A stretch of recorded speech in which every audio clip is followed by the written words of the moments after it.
ভাগবতম শ্রীমদ ভাগবতম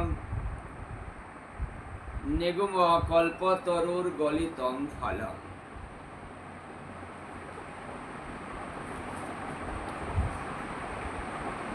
ভাগবত হচ্ছে একটা নিগম তত্ত্ব, যে তত্ত্বটা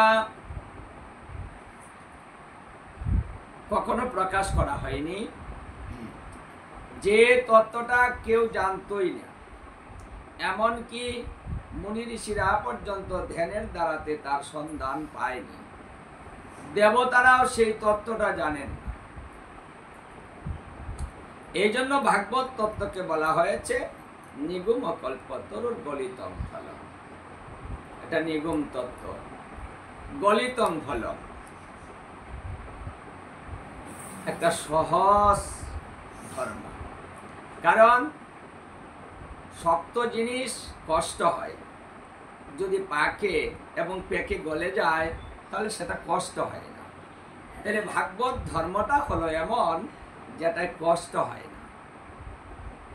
শ্রবণং মঙ্গলম, শ্রবণ করলেই মঙ্গল হবে, এটা এত সস্তা। কীর্তনং মঙ্গলম, কীর্তন করলেও মঙ্গল হবে। শরণং মঙ্গলম, মানে এত সহজ কথা আগে ছিল না, অন্য যুগেও ছিল না। প্রতি মনন্তরেও আসে না, এটা আসে ব্রহ্মার একদিনে একবার। এই যে সস্তা কথাটা, সস্তা ধর্মটা, এই যে একেবারে গলিতে গলিতে একেবারে রস হয়ে গিয়েছে। মানে এখন আমাদের আর কষ্ট নেই, কারণ রস যদি আমরা ওই কাঁচাটাকে পাকিয়ে রস করতে চাই, অনেক কষ্ট, অনেক ধৈর্য, তারপরে তো। কিন্তু এটা একেবারে ভগবান নিজে সবকিছু করে দিলেন, শুধু আমাদের কাছে রসটা দিয়েছেন, একেবারে সস্তা। এখন এই কথাটাই প্রতি যুগে হয় না, প্রতি মনন্তরেও হয় না। ব্রহ্মার একদিনে একবার এই সুযোগটা দেওয়া হয়, আর এই সস্তা কথাটা বলা হয়, এই সস্তা ধর্মটা দেওয়া হয়। তাহলে ব্রহ্মার একটা দিন হয় 432 কোটি বৎসর, তার একদিন হলো ব্রহ্মার। আমাদের 432 কোটি, ব্রহ্মার একদিন। আবার 432 কোটি বৎসরে ব্রহ্মার এক রাত্র। তাহলে কত দাঁড়ালো? 864।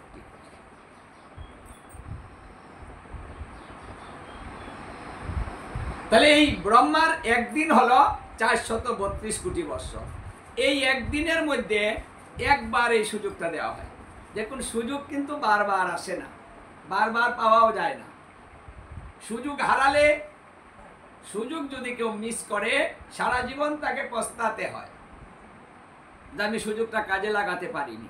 কারণ প্রত্যেকটা মানুষের জীবনে কিন্তু সুযোগ আসে, কেউ গ্রহণ করতে পারে, কেউ পারে না। তদ্রূপ আমাদের এবার একটা সুযোগ এসেছে ভজনে। এত সুন্দর সুযোগ দেবতারা পায়নি। এই জন্য এই জিনিসটা তিনি বারবার দেন না, দিনে একবার, মানে দিনে একবার দেন। তাহলে কখন দিবেন? দিনে একবার। দেখুন, এই ব্রহ্মার 432 কোটি বৎসরে 14টা মনন্তর হয়। একটা মনন্তরের কাল নির্ধারণ করা হয়েছে। সত্য, ত্রেতা, দাপর, কলি, এই চতুর্যুগ 71 বার যদি ঘুরে তাহলে একটা মনন্তরের কাল হয়, একটা মনন্তর। এমনি 14টা মনন্তর, তাহলে কত বৎসর? 14 মনন্তরের যখন সপ্তম মনন্তর হয়, মানে অর্ধেক, 216 কোটি বৎসর।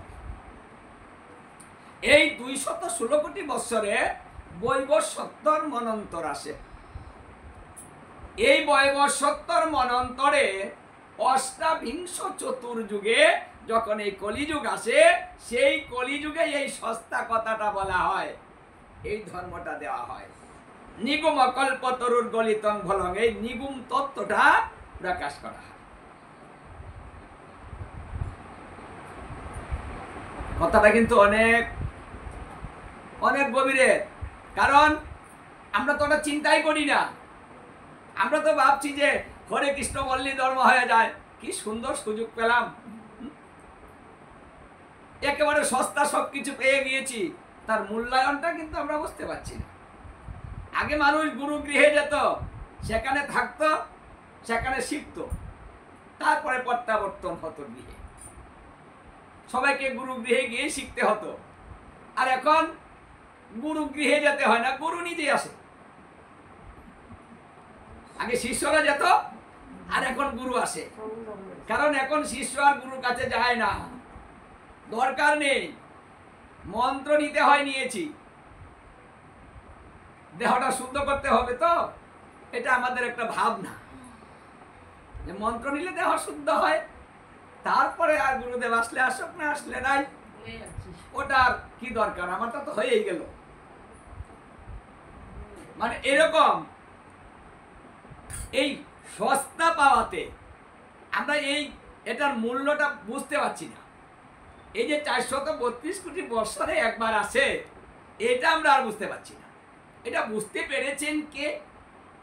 এটা বুঝতে পেরেছেন সৃষ্টিকর্তা ব্রহ্মা, কারণ তিনি জ্ঞানী, তিনি চতুর্বেদের বক্তা।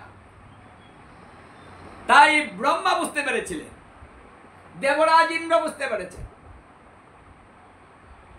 দেবতারা মানুষ হতে চায়, এটা বুঝতে পেরে, কারণ যে সুযোগটা আমরা পেয়েছি ওটা তো ওরা পায়নি, ওটা ব্রহ্মাও পায়নি।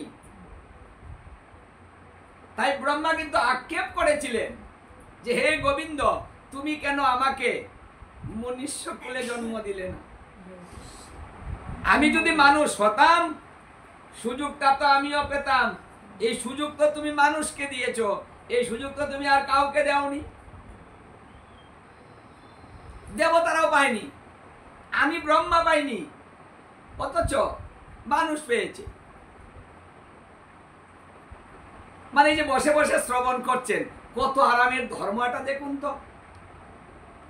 কারণ অন্য যুগে তো এভাবে বসে ধর্ম করা যেত না, গৃহটা পরিত্যাগ করতে হতো, সংসারটা ত্যাগ করতে হতো, সন্ন্যাস গ্রহণ করতে হতো, সবাইকে ছেড়ে বনে চলে যেতে হতো, কষ্টসাধ্য ছিল ধর্মটা।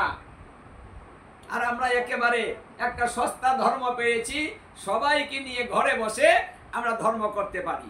শ্রবণং মঙ্গলম, যেটা করতে আমাদের কষ্ট হয় না, শ্রবণ করতে কষ্ট হয়, কিন্তু আপনি যদি অধ্যয়ন করেন কষ্ট হবে।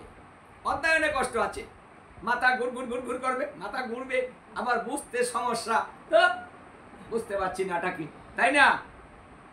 ওটা নিয়ে চিন্তা করতে হবে, আর চিন্তা করতে করতে মাথায় ধরে ফেলে তোর গ্রন্থ এখন পড়তেই পারবে, কারণ আমাদের মেমোরিটা একেবারেই ছোট। অনেক বেশি চিন্তা করলে তখন আর কিচ্ছু ঢুকে না, কাজ করে না মাথা।